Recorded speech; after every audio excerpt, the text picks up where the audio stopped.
Septième et dernière vidéo pour ce cours sur les États-Unis et le monde depuis 1918. Nous verrons comment, après 1989-91, c'est-à-dire après la dislocation du camp socialiste, les États-Unis ont vécu quelques années dans l'illusion d'un nouvel ordre mondial, un monde désormais unipolaire, réorganisé autour des principes de l'Occident, c'est-à-dire des principes des États-Unis. Dans les années 2000 s'impose au contraire la réalité d'un monde non pas unipolaire mais multipolaire, dans lequel les États-Unis restent la première puissance, mais ne peuvent prétendre à eux seuls et autour de leurs seuls principes diriger le monde. Les attentats du 11 septembre 2001 peuvent être retenus, alors évidemment pas comme cause, mais comme symbole, comme manifestation de ce tournant. Dernière vidéo, pas tout à fait, puisque ce cours a été écrit en 2015. Je rajouterai donc dans une huitième, et alors cette fois dernière vidéo, un post-scriptum pour apporter quelques compléments sur ce qui s'est passé depuis 2015 et me demander s'il faut ou non rectifier quelques-unes des hypothèses qui sont faites dans ce cours. Ce cours écrit, je le répète, en 2015. Les années 1989-91 voient un véritable triomphe de l'Amérique. Tout ce qui représentait pour les États-Unis la menace communiste disparaît en quelques années, et ce sur tous les continents. En Europe de l'Est, le mur de Berlin, puis l'ensemble des régimes socialistes tombent, parce qu'ils n'ont pas su se construire une légitimité populaire, et parce que l'URSS a renoncé à les défendre par la force. L'armée rouge se retire d'Afghanistan en 1989 et l'URSS a de fait abandonné toute ambition mondiale. Les régimes qui s'étaient rapprochés de l'URSS s'en détournent parce qu'ils ont bien compris qu'ils n'avaient plus rien à en attendre. Au Nicaragua, en 1990, des élections présidentielles libres voient la victoire du candidat de droite. L'URSS elle-même disparaît en 1991, disparaît et se morcelle. Il existe toujours des pays dirigés par un parti communiste, mais ils ont abandonné toute ambition communiste, comme la Chine ou le Vietnam, où ils ne sont plus que des exceptions isolées, comme la Corée du Nord ou Cuba. Les États-Unis, qui n'ont plus d'adversaires à leur taille, peuvent réduire leurs dépenses militaires après l'effort très important qu'ils ont fait dans les années 1980. En particulier, en 1993, ils abandonnent officiellement le fameux projet IDS, la guerre des étoiles de Reagan. Réduisant leurs dépenses militaires, les États-Unis touchent ainsi ce qu'on a appelé les dividendes de la paix. Sur cette courbe descendante, on voit malgré tout un léger rebond, correspondant à la première guerre du Golfe dont nous parlerons plus loin. Confrontée à ce véritable triomphe, l'Amérique rêve au début des années 1990 d'un nouvel ordre mondial dans lequel ses valeurs à elle seraient reconnues comme les valeurs universelles. Ces valeurs, la démocratie libérale et l'économie de marché, c'est-à-dire le capitalisme. Si le monde entier reconnaît les mêmes valeurs, alors on peut rêver d'un ordre mondial qui serait géré par l'ONU, l'ONU dans laquelle les États-Unis joueraient bien sûr un rôle essentiel, mais de façon multilatérale, c'est-à-dire en accord avec les autres puissances. L'événement qui symbolise le mieux le nouvel ordre mondial et le rôle que les États-Unis entendent y jouer est la guerre du Golfe en 1990-91. Lorsque l'Irak de Saddam Hussein envahit le Koweït en août 1990, Saddam Hussein croit pouvoir compter sur la passivité des États-Unis et aussi sur un certain soutien de l'URSS, avec laquelle l'Irak avait jusque-là de bonnes relations. L'URSS qui pourrait par exemple opposer son veto à une motion du Conseil de sécurité condamnant l'Irak. Malheureusement pour lui, Saddam Hussein s'est trompé sur toute la ligne. Le président américain George Bush père, est résolu. Le numéro un soviétique Gorbatchev n'a absolument pas l'intention d'entrer dans une nouvelle guerre froide avec les États-Unis. En août 1990, le Conseil de sécurité de l'ONU condamne l'Irak. Les États-Unis et l'URSS votent ensemble. Seuls Cuba et le Yémen s'abstiennent. L'intervention militaire contre l'Irak a lieu au début de 1991. Elle est menée essentiellement par les États-Unis qui apportent la plus grande partie des forces, mais elle est menée au nom de la communauté internationale avec un mandat de l'ONU et une trentaine de pays y participent, même si pour beaucoup d'entre eux leur présence militaire n'est que symbolique. On a donc ici une très bonne illustration de ce nouvel ordre mondial tel que le rêvent les États-Unis. Les États-Unis y agissent en gendarmes, mais de façon multilatérale et au nom de la communauté internationale. Pour cette période, il faut également noter l'intervention des États-Unis dans l'ex-Yougoslavie en 1995. Intervention militaire, même si elle n'a été qu'aérienne, sans présence de troupes américaines au sol. Comme toute l'Europe de l'Est, la Yougoslavie a été bouleversée par l'effondrement du système communiste en 1989-90. Mais la Yougoslavie présentait un cas particulier du fait de la diversité de sa population. Il y a non pas un peuple, mais des peuples yougoslaves, différents par l'héritage historique, la culture, la langue, la religion. Qui plus est, ces peuples sont très mélangés sur le terrain. Et s'il leur vient l'idée de se séparer, il sera très difficile de fixer des frontières admises par tous. Or, la renaissance du nationalisme, qui a souvent accompagné la chute du communisme, a abouti ici à une épouvantable guerre civile qui a duré 5 ans, de 1991 à 1995, qui a fait de 200 à 300 000 morts, environ 1 million de réfugiés et des dégâts matériels considérables.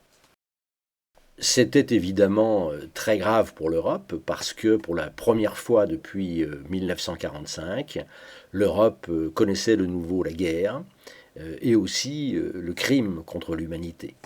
Le crime contre l'humanité, cela a été dans cette guerre la purification ethnique, c'est-à-dire la volonté de se débarrasser des minorités par le massacre ou par la terreur. Aux yeux de l'Europe, le symbole de cette régression guerrière a été le siège de Sarajevo. Sarajevo, capitale de la Bosnie, assiégée pendant près de 4 ans par les forces serbes. Ce problème concernait bien sûr au premier chef les Européens. Mais les puissances européennes ont été incapables d'arrêter la guerre par manque de détermination et manque de position commune. Et finalement, en 1995, ce sont les États-Unis qui, par des bombardements aériens massifs, obligent les Serbes à lever le siège de Sarajevo, puis à signer un accord de paix, l'accord de Dayton, certes imparfait, mais qui au moins mettait fin à la guerre. Dans l'affaire de Bosnie, les États-Unis ont donc de nouveau joué les gendarmes, mais ils l'ont fait une nouvelle fois dans un cadre multilatéral, puisque leur intervention était autorisée par une résolution de l'ONU et s'est déroulée dans le cadre de l'OTAN. Résumons-nous, les années 1990 ont vu le triomphe des États-Unis avec la disparition de l'URSS et du camp socialiste qui avait été leur rival pendant toute la guerre froide, c'est-à-dire pendant près d'un demi-siècle. Les États-Unis, qui sont désormais la seule superpuissance, peuvent rêver d'un nouvel ordre mondial, reposant sur l'acceptation par tout le monde, ou par presque tout le monde, des valeurs de l'Amérique, c'est-à-dire la démocratie libérale, l'économie de marché, le capitalisme, le règne du profit privé. D'une certaine façon, on peut dire que c'est le vieux rêve du président Wilson en 1918 qui revient. Un monde qui serait remodelé sur le modèle de l'Amérique en acceptant les principes américains. Et dans ce nouvel ordre mondial, les États-Unis joueraient le rôle de gendarmes, Mais il le ferait non pas au nom du droit du plus fort, mais au nom de la communauté internationale et à travers l'ONU. L'ONU qui n'est plus bloquée par le veto soviétique, l'ONU qui pourrait jouer enfin le rôle que le président Wilson avait rêvé pour la SDN en 1919. Les attentats du 11 septembre 2001 viennent brutalement souligner que le nouvel ordre mondial, tel qu'il avait été rêvé par les États-Unis, reposait sur bien des illusions. L'humanité tout entière n'est pas prête à accepter un monde unipolaire, un monde fondé sur l'hégémonie américaine, même si elle s'appuie sur les meilleurs sentiments et les meilleurs principes démocratiques. Le terrorisme islamiste est le premier à mettre les pieds dans le plat, si l'on peut dire, mais bien d'autres évolutions qui n'ont rien à voir avec l'islam vont confirmer cette réalité. Le monde d'après la guerre froide ne sera pas unipolaire, il sera multipolaire. Revenons un instant sur les attentats du 11 septembre 2001 aux États-Unis. Ce jour-là, 19 militants islamistes déterminés détournent 4 avions de ligne pour les transformer en bombes volantes. 2 sont jetés sur les tours du World Trade Center à New York, un sur le Pentagone à Washington, le Pentagone, c'est-à-dire le ministère de la Défense, et le 4e, qui était destiné au Capitole, au Congrès à Washington, s'écrase en rase campagne après, semble-t-il, une révolte des passagers ayant compris ce qui se passait. Il y a en tout près de 3000 morts et c'est la plus grave attaque qu'aient subie les États-Unis depuis Pearl Harbor en 1941. Les attentats sont revendiqués par le groupe islamiste Al-Qaïda et par son leader Oussama Ben Laden. Nous avions déjà croisé ce Saoudien en Afghanistan dans les années 1980 lorsqu'il combattait l'occupation soviétique avec l'aide des Américains. En 1991, au moment de la guerre du Golfe, Ben Laden est rentré en Arabie saoudite. Et il ne pardonne pas à la monarchie saoudienne d'avoir accepté sur le territoire de l'Arabie saoudite, là où se trouve la Mecque, la présence de troupes américaines venues pour combattre Saddam Hussein. En effet, dans la vision classique du monde musulman, la Terre est composée de cercles concentriques qui sont définis par leur plus ou moins grande soumission à l'islam. Le centre, où se trouve la Mecque et Médine, est un territoire sacré, un territoire qui doit rester pur, et l'entrée de non-musulmans n'y est pas admise. On voit donc Ben Laden et Al-Qaïda, au nom d'une vision très classique de l'islam, se présenter comme les seuls vrais défenseurs du monde musulman et se prétendre investis d'une mission de guerre sainte contre la domination occidentale et tout particulièrement la domination des États-Unis. La réaction des États-Unis ne pouvait qu'être forte, puisque, nous l'avons dit, cette attaque était la plus grave subie par le territoire américain depuis Pearl Harbor. On n'imaginait pas, à moins de renoncer à être une grande puissance, les États-Unis se contenter d'une condamnation de principe. Le président George Bush fils, élu en 2000, déclare que les États-Unis feront la guerre aux États soupçonnés de soutenir le terrorisme. Sont particulièrement visés l'Afghanistan, gouverné alors par les talibans, des islamistes particulièrement radicaux, et l'Irak de Saddam Hussein, l'Irak accusé de détenir des armes de destruction massive.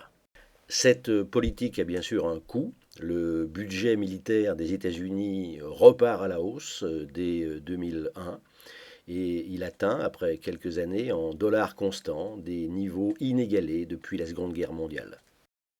Les méthodes de la diplomatie américaine changent après le 11 septembre. Les États-Unis abandonnent le multilatéralisme et ils n'hésitent plus à agir seuls, du moins lorsqu'ils estiment être en état de légitime défense. Bien sûr, ils préfèrent avoir le soutien de leurs alliés et le soutien de l'ONU. Ils ne souhaitent pas être seuls. Ils parviennent à obtenir ce soutien, par exemple, pour l'intervention en Afghanistan qui se fait dès octobre 2001. Par contre, pour envahir l'Irak de Saddam Hussein, les États-Unis ne parviennent pas à obtenir le feu vert de l'ONU, où ils rencontrent au Conseil de sécurité une forte opposition de la France. Ils n'ont pas non plus le soutien de la plupart de leurs alliés. Malgré cela, ils décident seuls d'intervenir en Irak en mars 2003, avec un seul soutien notable, celui du Royaume-Uni. Les méthodes ont changé, mais les objectifs restent les mêmes. Étendre dans le monde les valeurs de l'Amérique, en particulier la démocratie telle que la conçoivent les États-Unis. Le changement de régime est l'objectif proclamé de l'intervention américaine, aussi bien en Afghanistan qu'en Irak. Et effectivement, après quelques mois ou quelques années, les dictatures sont renversées, de nouveaux dirigeants sont en place, issus d'élections où ont pu se présenter plusieurs partis politiques, c'est-à-dire que les règles formelles de la démocratie ont été respectées. Quant à savoir si l'Afghanistan ou l'Irak, ces pays si complexes et si différents de l'Occident, sont devenus de vraies démocraties, personne ne se risquerait à une affirmation aussi farfelue. Au lendemain des attentats du 11 septembre, les États-Unis ont donc lancé une offensive de grande envergure, appuyée sur des moyens considérables. Une offensive marquée en particulier par l'intervention militaire en Afghanistan avec la communauté internationale et l'intervention militaire en Irak sans la communauté internationale. Une dizaine d'années plus tard, quel est le bilan? Eh bien, les dictatures des talibans en Afghanistan, de Saddam Hussein en Irak ont été renversées. Ben Laden lui-même a été tué par un commando américain au Pakistan en mai 2011. On ne peut donc pas parler d'échec.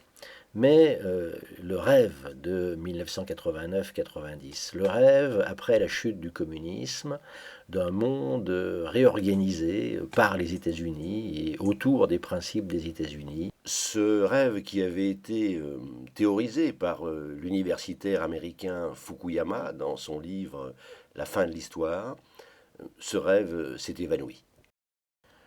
Pour comprendre pourquoi, il faut revenir un instant sur la nature de la puissance américaine.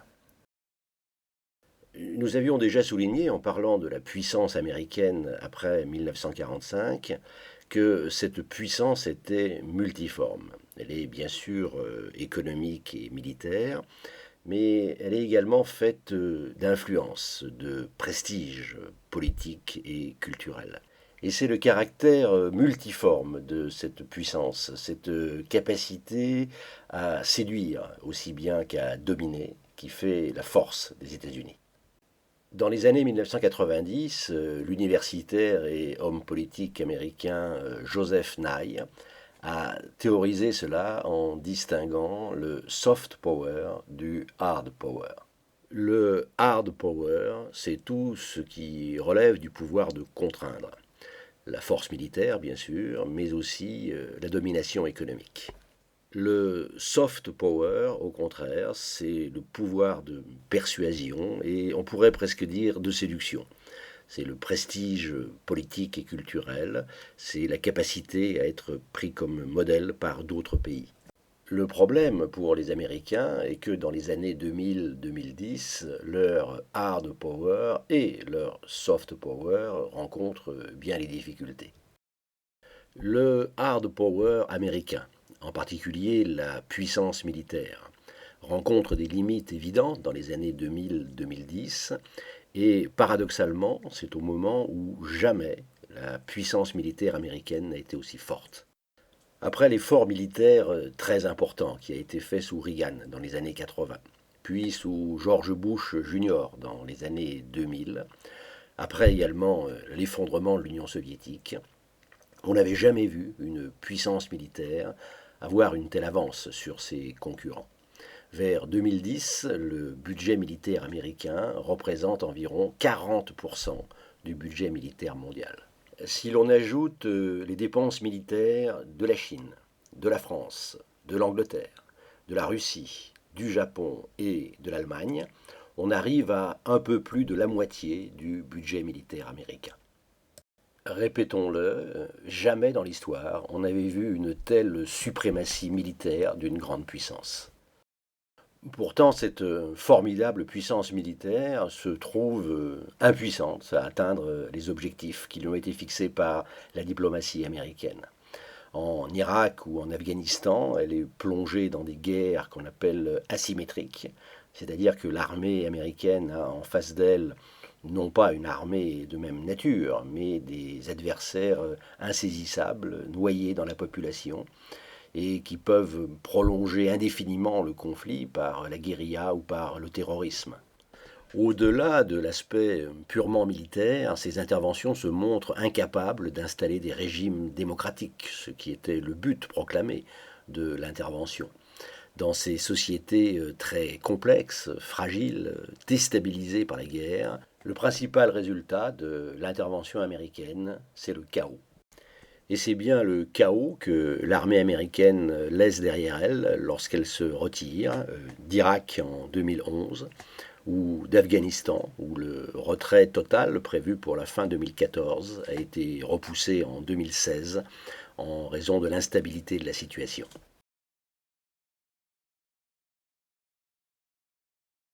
Le soft power américain connaît également quelques ratés.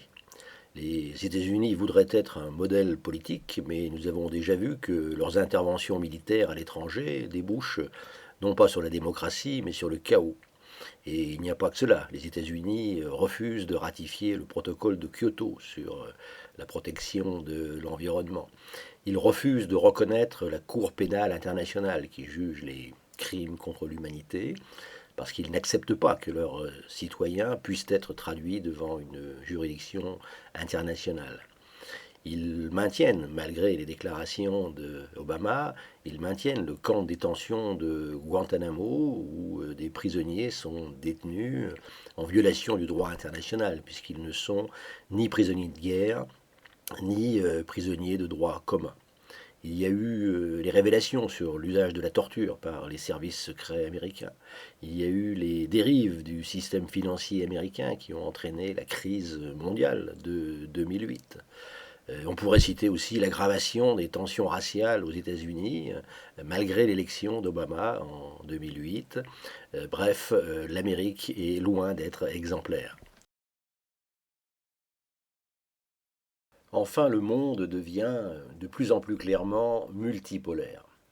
On ne voit émerger aucune puissance qui puisse être comparée à la puissance américaine, mais sous des formes autres et très diverses, de nouvelles forces s'affirment, qui montrent de plus en plus clairement qu'il n'y aura pas de monde centré uniquement sur les États-Unis et dirigé et organisé uniquement par eux. Quelles sont ces forces nouvelles? Nous avons déjà évoqué l'islamisme politique, qui ne représente pas tout le monde musulman, loin de là, mais qui s'appuie sur les difficultés et les frustrations du monde musulman pour prendre la tête d'un combat contre l'Occident et tout particulièrement contre les États-Unis. Il faut aussi compter avec la renaissance de la Russie. La fin de l'URSS ne l'a pas fait disparaître de l'histoire, contrairement à ce qu'on avait cru un peu hâtivement dans les années 1990. Et aujourd'hui, la Russie de Poutine compte bien défendre sa place en Europe et dans le monde. La Chine ne représente plus pour les États-Unis un quelconque danger révolutionnaire, mais elle est devenue une très grande puissance économique, fournisseur des États-Unis, fournisseur à crédit, c'est-à-dire créancière des États-Unis. Et il est évident qu'elle pèsera d'un poids politique de plus en plus lourd sur la scène mondiale, un poids qu'elle a déjà dans sa zone géographique, l'Extrême-Orient. D'autres puissances émergentes jouent et vont jouer un rôle croissant, parmi lesquelles surtout l'Inde et le Brésil. Puissances émergentes, elles le sont surtout au plan économique. Mais il est évident que cela se transformera en poids politique et diplomatique croissant.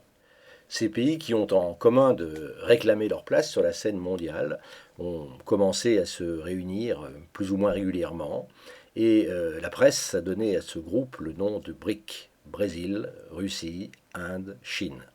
Groupe devenu BRICS lorsqu'on y a adjoint l'Afrique du Sud.